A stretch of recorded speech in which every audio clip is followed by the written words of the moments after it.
السلام عليكم ورحمة الله وبركاته. الحقيقة الفيديو ده جاي متأخر شوية، ولكني حابب واطلع واقول رأيي في مباراة مصر والأرجنتين. طبعا اللي حصل في المباراة دي مهزلة بكل المقاييس والمعايير، مهزلة وظلم وعنصرية وكل شيء وحش وقذر من اللي ما يتسموش. ازاي مدير فني لمنتخب عظيم زي المنتخب المصري يترفع عليه كارت اصفر لكونه ان هو رفع علامة لا للعنصرية؟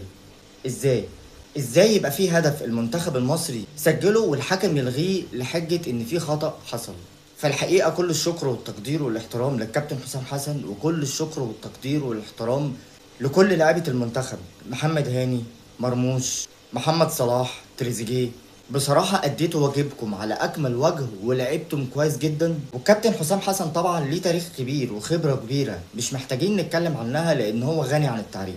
كل الشكر والتقدير ليكم يا ابطال. وحابب اقول لكم ان سبب خروجنا من كاس العالم 2026 مش تقصير مننا ولا تقصير منكم ولا انتوا لعبتوا وحش، بس انا مش حابب اقولها واتكلم فيها لان انتوا طبعا عارفين ان الفيديو هيتم حظره سياسات مجتمعنا والفيسبوك والكلام اللي انتوا عارفينه. فخالص الشكر والاحترام والتقدير للكابتن حسام حسن، وخالص الشكر والتقدير لكل لعيبة المنتخب المصري. بصراحة قضيتوا واجبكم على أكمل وجه، ويكفي إن حسام حسن هيكمل معانا لمونديال 2030 إن شاء الله.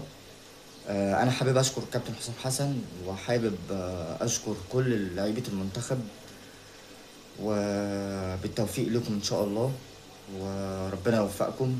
وعملتوا عظمة في الملعب بصراحة احنا كلنا ما كناش متخيلينها. واخيرا حابب اقول لكم شكرا يا ابطال. سلام.